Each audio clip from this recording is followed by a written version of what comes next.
Та аавынхаа тухай ярих уу? Аавынхаа тухай ерөөсөө ярьдаггүй гэж.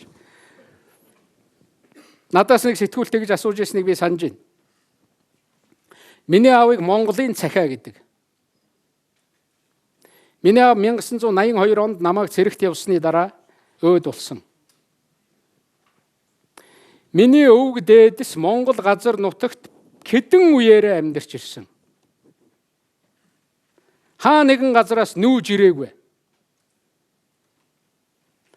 Бас 90 онд миний эсрэг гаргасан улс төрийн нэг бохир технологийн нэг энэ. Энэ тэндээс нүүж ирсэн гэдэг. Миний аав ээж хоёр бол тэр Баатар хайрхан гэдэг ууланд Загчин хошуунд төрсэн хүмүүс. Миний удамд Загчин хошууны захирагч хийжсэн хүн бий. Хэдэн үеэрээ энэ Монголын тусгаар тогтнол бүрэн бүтэн байдлын төлөө явсан улсууд. Би хэлдгийг миний төрсөн, миний хөлд орсон Баатар хайрхан, Бумбат хайрхан уул гэдэг бол өөр соёлтой хүн амьдрах аргагүй. Тэнд бол адууны соёлтой, нүүдэлчний соёлтой. Тийм л хүн амьдрна. Баатарын соёлтой хүн л амьдрна. Тийм газар, тийм хэцүү газар. Хатуудаа хатуу, хэцүүдээ хэцүү, сайхандаа сайхан газар байхгүй. Тийм газар хэдэн үеэрээ амьдарч ирсэн.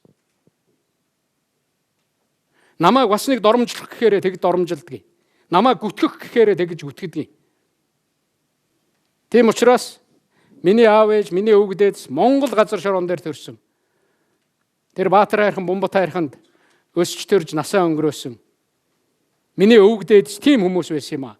Монголын тусгаар тогтнол тэр газар нутгийн бүрэн бүтэн байдлыг хамгаалж явсан тийм малч нүүдэлчин удамтай. Тийм хүмүүс байсан шүү. Би тийм хүний үрсад. Тийм учраас би өөрийгөө Монголын манай нутагт бол хөгшин аав гэж нэрлэдэг юм л. Тэгээ хөгшин аав, аавынхаа нэрээр л нэрлүүлэхийг л хүсдэг гэж би олон удаа хэлдэг. Монголын цахиагийн элбэгд орж.